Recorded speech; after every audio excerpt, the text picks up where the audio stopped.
Hello everyone, welcome to Study Tube. क्या हाल चाल, कैसे हैं आप लोग। उम्मीद करता हूं आप सभी अच्छे होंगे, स्वस्थ होंगे, बिंदास होंगे, मस्त होंगे। हम लोग इस वीडियो में इस सीरीज का सेट नंबर 92 देखेंगे और इस सेट से हम लोगों का एक नया चैप्टर शुरू हो रहा है। चैप्टर है चाल और वेग। इसी को हम लोग गति बोल सकते हैं, मोशन बोल सकते हैं। मोशन यानी कि गति। गति में हम लोग चाल, वेग, त्वरण, विस्थापन, गति के समीकरण, इन सब के बारे में पढ़ते हैं। तो ये हमारा सेट नंबर 92 है और इस चैप्टर का ये पार्ट 1 है। इसमें टोटल 4 पार्ट्स आएंगे। देखो, ये पहला पार्ट है, इसमें हम लोग दूरी, विस्थापन और चाल के ऊपर प्रश्नों को करेंगे। जो दूसरा पार्ट आएगा उसमें त्वरण और वेग के ऊपर प्रश्नों को करेंगे। जो तीसरा पार्ट आएगा उसमें हम लोग गति के समीकरण के ऊपर जो न्यूमेरिकल आते हैं उनको हम लोग कवर करेंगे, जो 3 समीकरण होते हैं गति के। उसके बाद चौथा जो पार्ट आएगा उसमें हम लोग कुछ ग्राफ वाले क्वेश्चंस को करेंगे। तो 4 पार्ट्स यानी कि 100 सवाल। 100 सवाल में आपका यह चैप्टर समाप्त हो जाएगा। इस सीरीज के अंदर आने वाले हर वीडियो का पीडीएफ डाउनलोड करने के लिए यह टेलीग्राम चैनल का आईडी है। आप इस आईडी के माध्यम से इस टेलीग्राम चैनल से जुड़ सकते हो, पीडीएफ को डाउनलोड कर सकते हो, क्यूआर कोड को भी स्कैन करके टेलीग्राम चैनल को ज्वाइन कर सकते हो। तो अब हम लोग बढ़ते हैं इस चैप्टर में आगे और करते हैं प्रश्नों को। चैप्टर का नाम है गति। गति का यह पार्ट 1 है, इसी को आप चाल और वेग बोल सकते हो। पूरे सीरीज का यह सेट नंबर 92 है। पहला प्रश्न है, किसी वस्तु की स्थिति को बताने के लिए हमें एक निर्देश बिंदु की आवश्यकता होती है जिसे डैश कहा जाता है। निर्देश बिंदु को हम लोग यहाँ पर बोलते हैं मूल बिंदु यानी कि ओरिजिन। किसी भी वस्तु की स्थिति बताने के लिए हम क्या करते हैं, किसी न किसी चीज को एज ए रेफरेंस लेते हैं, जिसे हम लोग मूल बिंदु बोलते हैं, ओरिजिन बोलते हैं। जैसे मान लीजिए आपको किसी ऐसे इंसान को अपने घर पे बुलाना है जो पहले कभी नहीं आया है, तो आप उसको पता देंगे, साथ में क्या करते हैं कि कुछ लैंडमार्क दे देते हैं पता के रूप में कि हाँ मेरा घर यहाँ पर है। जैसे मान लो कोई हॉस्पिटल है, कोई फेमस हॉस्पिटल है, आप बोलेंगे कि हाँ इस हॉस्पिटल के पास में है या इस हॉस्पिटल के उत्तर साइड में है। कोई मान लो कोई स्कूल है, आप बोलेंगे इस स्कूल के पास में है। कोई मान लो रेलवे स्टेशन है, आप बोलेंगे कि इस रेलवे स्टेशन के इस साइड है। तो वो जो रेलवे स्टेशन है, जो स्कूल है, जो हॉस्पिटल है, जिसे हम लोग लैंडमार्क के रूप में इस्तेमाल करते हैं, तो वो भी हमारा क्या है कि एक रेफरेंस पॉइंट है, एक ओरिजिन है, एक मूल बिंदु है। उस मूल बिंदु के रिस्पेक्ट में हम लोग अपने घर की स्थिति बताते हैं। जैसे मैं जहां पर रहता हूं वहां पर एक मैरिज हॉल है, तो मैंने लैंडमार्क के रूप में उस मैरिज हॉल का नाम दिया हुआ है। तो उस मैरिज हॉल के रिस्पेक्ट में मैं अपने घर की स्थिति को बताता हूं कि मेरा घर जो है उस मैरिज हॉल के रिस्पेक्ट में वहां पे है। तो उसी के बारे में यहां पर कहा जा रहा है मूल बिंदु। गति के सबसे साधारण प्रकार है। गति के कई सारे प्रकार होते हैं। सरल रेखीय गति है, वृत्तीय गति है, घूर्णन गति है, आवर्ती गति है, कई प्रकार की गतियां होती है। तो सबसे सिंपल जो गति है वो है सरल रेखीय गति। मतलब गति जो सीधी रेखा में हो। सीधी रेखा में गति अगर हो रही है तो उसे हम लोग सरल रेखीय गति बोलते हैं। निम्न में से कौन सी एक अदिश भौतिक राशि है। भौतिक राशियां 2 प्रकार की होती है, आप जानते हो, अदिश भौतिक राशि और सदिश भौतिक राशि। अदिश भौतिक राशि में केवल और केवल हमें परिमाण से मतलब होता है, मैग्नीट्यूड से मतलब होता है, दिशा का कोई चक्कर नहीं होता इसमें। तो देखो, दूरी जो है ये अदिश राशि है। बाकी विस्थापन है, वेग है, त्वरण है, ये सारे के सारे हैं सदिश भौतिक राशि। ये सारे के सारे क्या है, सदिश भौतिक राशियां हैं। यानी इन सब में परिमाण के साथ साथ दिशाएं भी होती है।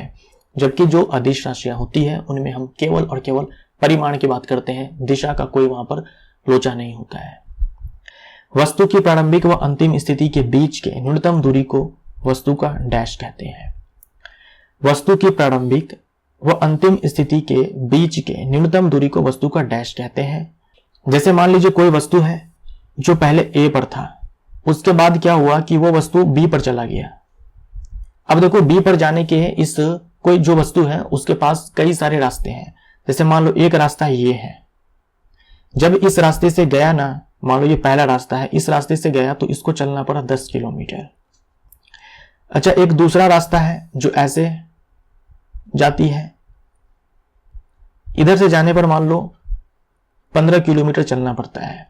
और एक तीसरा रास्ता है ऐसे सीधा स्ट्रेट लाइन में, इधर से जाने पर मान लो 5 किलोमीटर वस्तु को चलना पड़ेगा।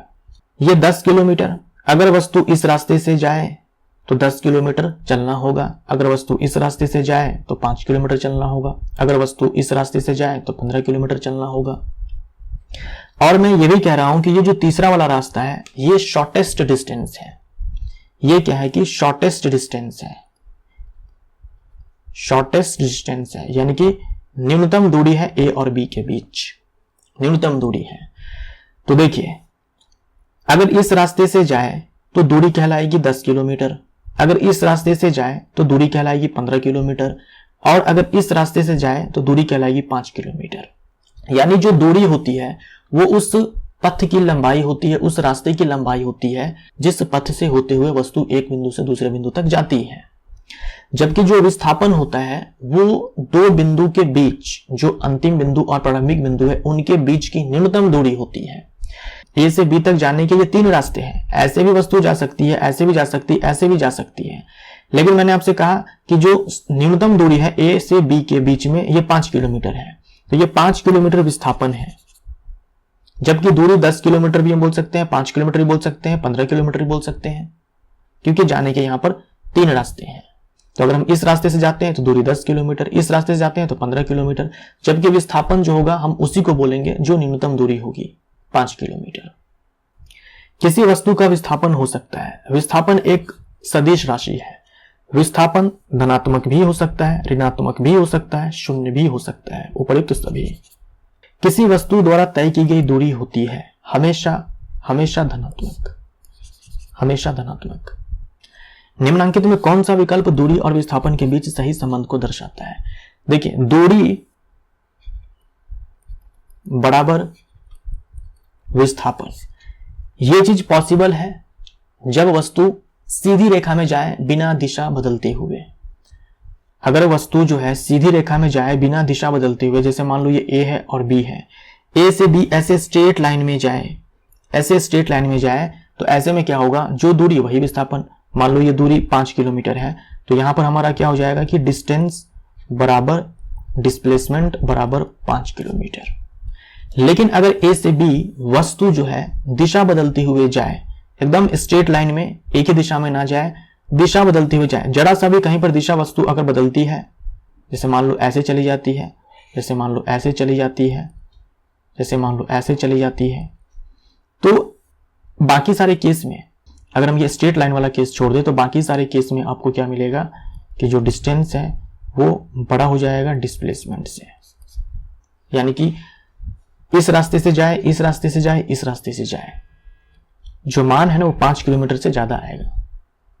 तो दूरी या तो विस्थापन के बराबर होती है या फिर विस्थापन से बड़ी होती है। ये याद रखिएगा, दूरी या तो विस्थापन के बराबर होती है या फिर विस्थापन से बड़ी होती है। दूरी बराबर विस्थापन ये चीज कब होगा, जब वस्तु चले स्ट्रेट लाइन में बिना किसी डायरेक्शन को चेंज किए, जब स्ट्रेट लाइन में वस्तु जाए एक पॉइंट से दूसरे पॉइंट तक, वैसे केस में दूरी बराबर विस्थापन। अगर दिशा बदलते हुए जाए तो दूरी बड़ी हो जाएगी विस्थापन से। दूरी और विस्थापन का अनुपात होता है, देखिए हम लोगों ने जस्ट देखा ना पिछले स्लाइड में, डिस्टेंस या तो बड़ा होगा या फिर बराबर होगा किससे, डिस्प्लेसमेंट से।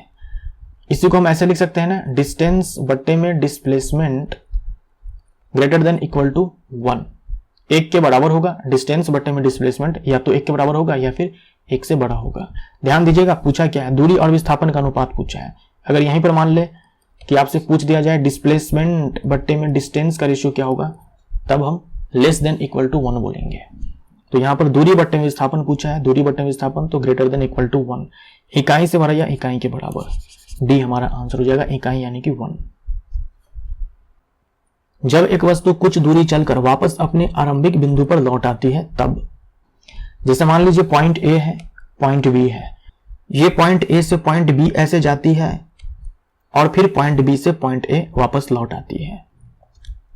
जैसे आप अपने घर से कहीं जाते हैं, जैसे मान लीजिए आप अपने घर से एक रेस्टोरेंट में जाते हैं, वहां खाना पीना खाते हैं और वापस अपने घर पे लौट आते हैं, ठीक वही वाला केस है। तो क्या होगा, वस्तु द्वारा तय की गई कुल दूरी 0 होती है? जी नहीं, हमने जरा सा भी चला तो कुछ न कुछ दूरी हमने तय कर लिया, तो इसमें क्या है कि दूरी 0 नहीं हो सकती, तो ए नहीं होगा। वस्तु का विस्थापन 0 होता है। देखिए, विस्थापन होता है प्रारंभिक बिंदु व अंतिम बिंदु के बीच की न्यूनतम दूरी। तो वस्तु ए से बी तो गई, वापस से ए पर लौट आई, तो वस्तु के लिए जो प्रारंभिक बिंदु था वही अंतिम बिंदु है। ए ही प्रारंभिक बिंदु था, ए ही अंतिम बिंदु है।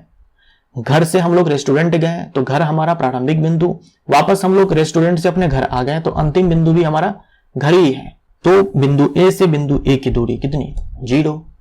तो वस्तु का विस्थापन शून्य होता है, बी हमारा आंसर। अगर प्रारंभिक बिंदु व अंतिम बिंदु सेम हो जाए, एक ही हो जाए, तो विस्थापन शून्य हो जाएगा। दूरी और विस्थापन की एसआई इकाई है। दूरी और विस्थापन दोनों के लिए जो एसआई इकाई है वो है मीटर। मीटर। यदि एक चींटी बिंदु बी से होते हुए बिंदु ए से सी तक जाती है, चींटी द्वारा तय की गई कुल दूरी क्या है? देखिए, कोई चींटी पहले ए पर थी, फिर बी से होते हुए सी तक जाती है, यानी ऐसे जाती है, ए से बी जाती है, फिर बी से सी जाती है, तो चींटी द्वारा तय की गई कुल दूरी क्या है? तो बहुत ही सिंपल है, 2 metre plus 2 metre, 4 metre, 4 metre हमारा आंसर हो जाएगा। सेम सवाल है, इस बार पूछा है कि विस्थापन क्या है, चींटी द्वारा कुल उत्पन्न विस्थापन क्या है। चींटी जो है पहले ए पर थी, ए से बी गई, बी से फिर सी गई, विस्थापन क्या है? देखो, दूरी के लिए तो हम बोल सकते हैं कि 2 मीटर प्लस 2 मीटर 4 मीटर, लेकिन विस्थापन क्या होता है? जो आरंभिक बिंदु है और जो अंतिम बिंदु है उनके बीच की न्यूनतम दूरी। तो आरंभिक बिंदु ए है, अंतिम बिंदु सी है, इनके बीच की न्यूनतम दूरी क्या है?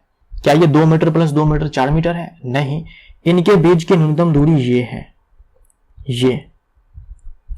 ये इनके बीच की न्यूनतम दूरी है। तो आप ध्यान से देखो, ये पूरा एक स्क्वायर है, एक वर्ग है, क्योंकि जो भुजाएं हैं वो देखो सब 2 मीटर है और ये सारी भुजाएं जो एक दूसरे के साथ 90 डिग्री के एंगल पर है। तो ये चीज तो आप जानते होंगे कि मान लो ये एक वर्ग है, भुजाएं जो है वो ए है, भुजाओं की जो माप है वो ए है, तो ये जो विकर्ण है इसकी लंबाई होती है a√2, a√2। तो यहां पर क्या हो जाएगा? 2√2। सी हमारा आंसर हो जाएगा। एक वस्तु द्वारा r त्रिज्या वाले वृत्तीय पथ पर आधा चक्कर लगाने में वस्तु का कुल विस्थापन कितना होगा? ये एक वृत्त है, त्रिज्या दिया गया है कि r है, बोला है कि एक वस्तु जो है आधा चक्कर लगाती है, तो मान लो ये पॉइंट ए है और आधा चक्कर लगाने के बाद जो है ठीक इसके विपरीत वस्तु यहां पर पहुंच जाएगी। पूछा है विस्थापन कितना होगा? विस्थापन कितना होगा? तो देखिए, वस्तु जो है इस पाथ पर चली है, वस्तु इस पाथ पर चली है, तो अगर हमसे दूरी पूछा जाता तो इस पाथ की जो लंबाई है वो हमारा आंसर हो जाता है। और इसकी जो लंबाई है हम बोल सकते हैं जो टोटल वृत्त की परिधि है उसकी ये आधी हो जाएगी, यानी वृत्त की परिधि होती है 2πr, यानी अगर वस्तु पूरा चक्कर लगा लेती तो टोटल जो डिस्टेंस कवर किया जाता वो 2πr होता, लेकिन आधा चक्कर लगाई है तो डिस्टेंस πr हो जाएगा। लेकिन डिस्प्लेसमेंट क्या होगा? डिस्प्लेसमेंट होगा आरंभिक बिंदु और अंतिम बिंदु के बीच की न्यूनतम दूरी। तो न्यूनतम दूरी के लिए हम लोग क्या करते हैं, ए और बी को मिला देंगे स्ट्रेट लाइन से, जो इसकी लंबाई होगी वही न्यूनतम दूरी है और उसी को हम लोग विस्थापन बोलेंगे। तो ये क्या हो जाएगा? ये r है, ये भी r है, तो 2r। तो डिस्प्लेसमेंट 2r है जबकि डिस्टेंस πr है, ठीक है। विस्थापन 2r है जबकि दूरी πr है। अच्छा, मान लो एक चक्कर पूरा लगा लिया जाता है, भाई ए से घूम करके वापस ए पर वस्तु चली जाती, तो डिस्प्लेसमेंट 0 हो जाता क्योंकि आरंभिक बिंदु और अंतिम बिंदु एक ही हो जाता, लेकिन जो दूरी होती वो 2πr हो जाती। मान लो यहीं पर अगर आपसे चाल पूछ दिया जाता तो आप इसी दूरी में भाग लगाते समय से, जो समय आपको दिया गया होता, और अगर आपसे वेग पूछ दिया जाता तो इस 2r में भाग लगा देते समय से जो आपको दिया होता। बिंदु ए से बिंदु बी तक जाने में वस्तु का कुल विस्थापन ज्ञात करें। अब देखो, वस्तु ए से बी चली है, ए से बी चली है, तो अगर हमसे डिस्टेंस पूछा जाए तो हम इसकी लंबाई बताएंगे, ये इसकी लंबाई बताएंगे, जिस रास्ते से वस्तु गई है ना उस रास्ते की जो वास्तविक लंबाई है वो बताएंगे। लेकिन हमसे पूछा गया है विस्थापन, तो विस्थापन होता है जो आरंभिक बिंदु है और जो अंतिम बिंदु है उनके बीच की न्यूनतम दूरी, और ये दूरी निकालने के लिए हम क्या करेंगे, ए से बी को मिला देंगे स्ट्रेट लाइन से, एकदम स्ट्रेट लाइन खींचेंगे ए से बी, जो उसकी लंबाई होगी वही हमारा विस्थापन हो जाएगा। तो इसकी लंबाई क्या है, यहां पर बोला गया है कि जब वस्तु ए से बी तक आती है तो यहां पर एंगल बनता है 120 डिग्री, सेंटर पर जो कोण बनता है वो है 120 डिग्री। तो देखिए यहां पर तो 120 डिग्री दिया हुआ है, मान लो मैंने थीटा मान लिया, किसी भी एंगल के लिए आप निकाल सकते हो। मान लो कि यहां पर एंगल जो है थीटा बनता है, तो जो दूरी वस्तु चलेगी वो 2πr थीटा बटे में 360 हो जाएगा, और जो विस्थापन होगा वो 2πr sin θ/2 हो जाएगा।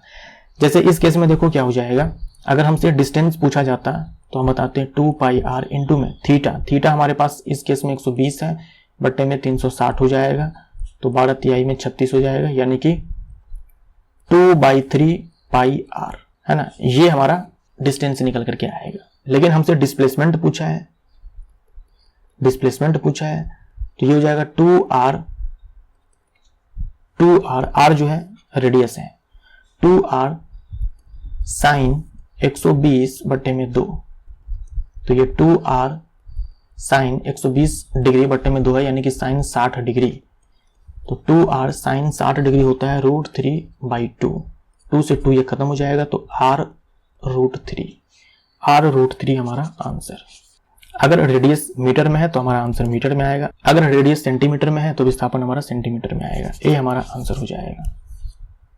तो ये फॉर्मूला आपको ध्यान में रखना है। ये दूरी के लिए है 2 पाई आर इंटू में थीटा बटे में 360।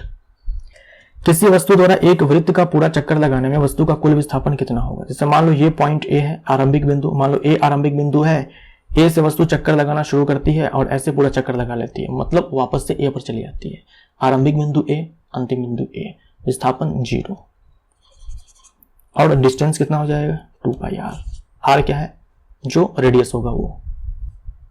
अगर हम उस फॉर्मूले से बनाए जो भी आपने देखा था, तो डिस्प्लेसमेंट के लिए क्या हो जाएगा 2r साइन, अगर एक कंप्लीट चक्कर लगा दिया यानी कि 360 बट्टे में 2, एंगल बनेगा 360, 2r ये हो जाएगा साइन 180 डिग्री, तो साइन पाई यानी कि साइन 180 0 होता है, तो ये 0 हो जाएगा। एक किसान 10 मीटर की भुजा वाले एक वर्गाकार खेत की सीमा पर 40 सेकंड में चक्कर लगाता है। 2 मिनट 20 सेकंड के बाद किसान के विस्थापन का परिणाम क्या होगा। वर्गाकार खेत है, भुजा है 10 मीटर, बोला है 40 सेकंड में एक चक्कर लगाता है। तो मान लो किसान जो है यहां से चलना शुरू किया ए से, और ऐसे ए से मान लो ये बी गया, बी से सी गया, सी से डी गया और वापस ए पर चला आता है। ये एक चक्कर लगाने में इसको 40 सेकंड लगता है। बोला है 2 मिनट 20 सेकंड के बाद किसान के विस्थापन का परिणाम क्या होगा। देखिए 2 मिनट 20 सेकंड में टोटल सेकंड्स कितने हुए। 2 मिनट को हम लोग अगर सेकंड में कन्वर्ट करें तो 120 सेकंड, और प्लस में हमारे पास है 20 सेकंड यानी कि 140 सेकंड। तो 40 सेकंड में एक चक्कर, 80 सेकंड में 2 चक्कर, 120 सेकंड में 3 चक्कर, 120 सेकंड में 3 चक्कर लगा लेगा। तो इस 140 सेकंड को हम लोग तोड़ लेंगे ना, 120 सेकंड प्लस 20 सेकंड। इस 120 सेकंड में जो किसान है वो 3 चक्कर लगा लेगा, यानी इस 120 सेकंड में जो टोटल विस्थापन मिलेगा हमें वो 0 मिलेगा। अब बचा यहां पर 20 सेकंड, तो 20 सेकंड में जो किसान है ये आधा चक्कर लगाएगा, क्योंकि 40 सेकंड में पूरा चक्कर लगा लेता है ना, तो 20 सेकंड में आधा चक्कर लगाएगा, यानी ए से सी तक आएगा। तो इस 20 सेकंड में विस्थापन कितना हो जाएगा, जो ये लंबाई है जो हम लोगों ने अभी देखा था थोड़ी देर पहले, a√2 हम लोग फॉर्मूला लगाएंगे और यहाँ पर हमारा जो विस्थापन निकल करके आएगा वो 10√2 हो जाएगा। तो 10√2 हमारा आंसर हो जाएगा। यानी इस पूरे 140 सेकंड में जो विस्थापन निकल करके आएगा वो इस 20 सेकंड के कारण निकल करके आएगा, क्योंकि 120 सेकंड में जो विस्थापन मिलेगा वो 0 मिलेगा, है ना। 10√2 ये हमारा विस्थापन हो जाएगा। अब चाहो तो चक्कर की संख्या निकाल सकते हो, है ना। टोटल टाइम लगता है 140, 40 सेकंड में एक चक्कर लगाता है।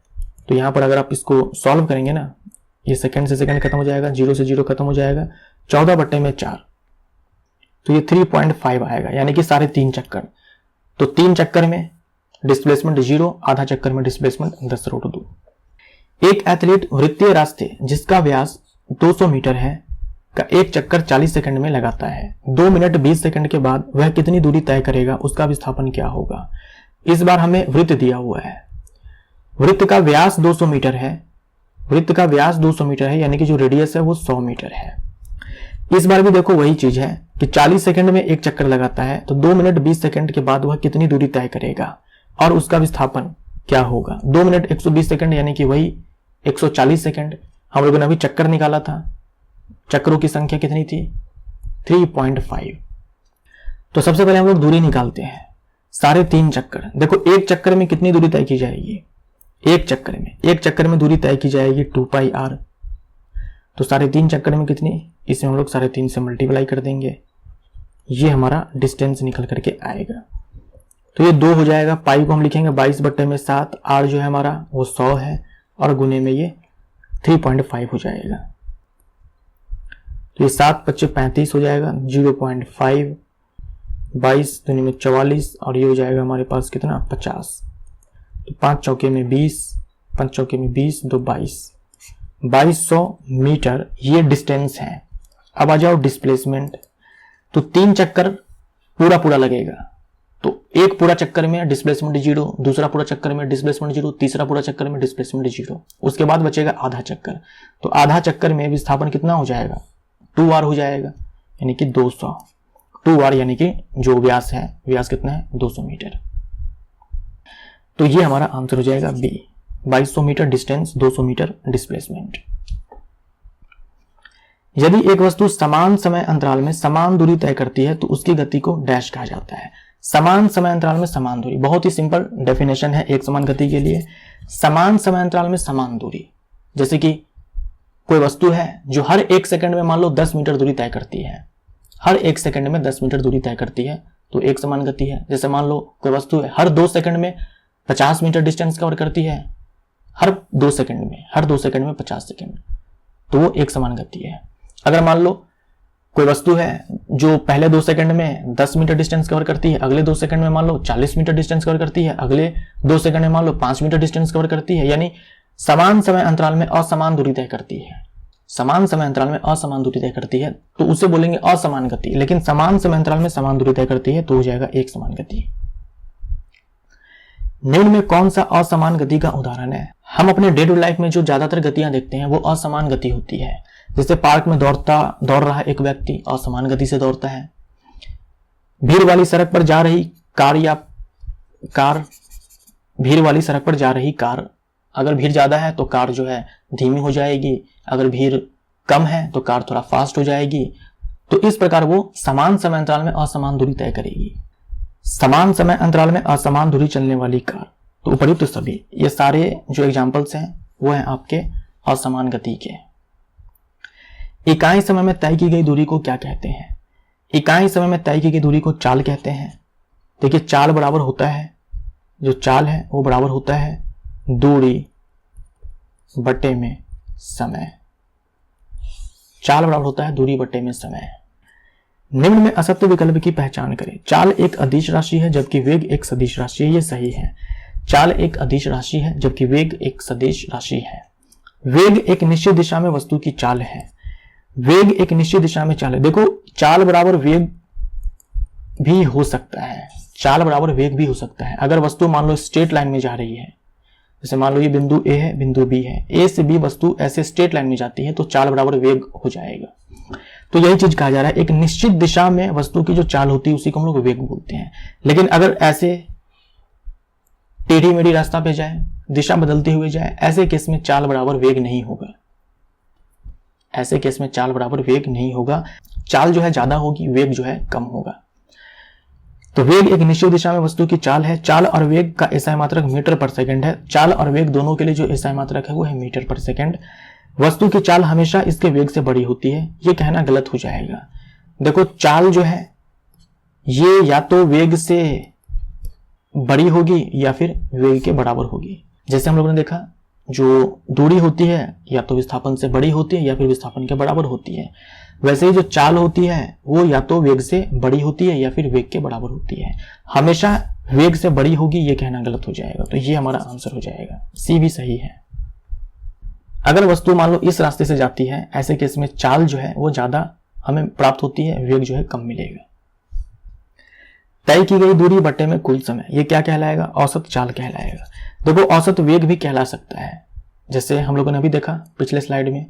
जैसे मान लो कि ये पॉइंट ए है, ये पॉइंट बी है। अगर वस्तु मान लो स्ट्रेट लाइन में ऐसे जाती है, आरंभिक बिंदु से अंतिम बिंदु तक अगर स्ट्रेट लाइन में जाती है, ऐसे केस में जो औसत चाल होगी वही औसत वेग भी होगा। लेकिन अगर दिशा बदलते हुए जाती है, ऐसे केस में औसत चाल बड़ी हो जाएगी औसत वेग से। तो औसत वेग भी हम बता सकते हैं यहां पर, लेकिन हमेशा ये नहीं होगा। औसत वेग के लिए भी हम लोग ये फॉर्मूला बता सकते हैं, लेकिन ये तब होगा जब वस्तु स्ट्रेट लाइन में जाएगी। हमेशा ये फॉर्मूला औसत वेग के लिए सत्य नहीं होगा। इसीलिए औसत चाल के लिए ये फॉर्मूला जो है हम लोग बताते हैं। औसत चाल के लिए ये हमेशा सही है, क्योंकि औसत चाल के लिए फॉर्मूला ही यही होता है। औसत वेग के लिए होगा डिस्प्लेसमेंट अपॉन टाइम, विस्थापन बटे में समय। अगर वस्तु इस वाले रास्ते से जाती है ए से बी की तरफ, तब औसत चाल बराबर हम लोग ये फॉर्मूला लगाएंगे, लेकिन औसत वेग बराबर हम लगाएंगे विस्थापन बटे में समय, और विस्थापन के लिए हमें ये डिस्टेंस चाहिए होगा। यदि एक कार 2 घंटे में 100 किलोमीटर की दूरी तय करती है तो इसकी औसत चाल क्या है? औसत चाल बराबर तय की गई दूरी बटे में समय होता है। तो तय की गई दूरी 100 है और समय है 2, तो 50 किलोमीटर पर आवर। बी हमारा आंसर। एक वस्तु 16 मीटर की दूरी 4 सेकंड में तय करती है तथा पुनः 16 मीटर की दूरी 2 सेकंड में तय करती है। वस्तु की औसत चाल क्या है? औसत चाल बराबर कुल दूरी बटे में कुल समय होता है। कुल दूरी क्या है? 16 मीटर और 16 मीटर 32 मीटर, और कुल समय क्या है? 4 सेकंड प्लस 2 सेकंड 6 सेकंड। तो 6 बटे में 32, 6 बटे में 32, ये 6 पंचे 30, ये 5.33 मीटर पर सेकंड आएगा। बी हमारा आंसर। 300 मीटर सीधे रास्ते पर जोसेफ जॉगिंग करता हुआ 2 मिनट 30 सेकंड में एक सिरे ए से दूसरे सिरे बी पर पहुंचता है। ये ए है। ए से जॉगिंग करते हुए सीधे रास्ते से ये जाता है, ये 300 मीटर डिस्टेंस है और बी पर पहुंचता है। और यहां पर टाइम कितना लगता है? देखो 2 मिनट 30 सेकंड, 2 मिनट 30 सेकंड। तो टोटल सेकंड कितना हो जाएगा? 60 दुनिया में 120, 150 सेकंड, 150 सेकंड समय लेता है। फिर क्या बोल रखा है कि 1 मिनट में 100 मीटर पीछे बिंदु सी पर घूम करके पहुंच जाता है। वापस ये क्या है कि घूम करके इस बिंदु सी पर पहुंचता है, और ये डिस्टेंस 100 मीटर है, और यहां पर ये टाइम लेता है कितना? 60 सेकंड। औसत चाल पूछा है। औसत चाल, देखो चाल बराबर क्या होता है? कुल दूरी बटे में कुल समय। कुल दूरी कितनी है? देखो 300 मीटर ए से बी और फिर 100 मीटर बी से सी, तो कुल दूरी 400 मीटर। कुल समय कितना हो जाएगा? ये 150 सेकंड प्लस ये 60 सेकंड, तो 210 सेकंड। तो ये हो जाएगा 40 बटे में 21, ये 1.9 मीटर पर सेकंड हो जाएगा। मान लीजिए आपसे यहां पर वेलोसिटी पूछ दिया जाता, वेग पूछ दिया जाता, तब आप निकालते विस्थापन बटे में समय। विस्थापन कितना हो जाएगा? आरंभिक बिंदु ए और अंतिम बिंदु सी है।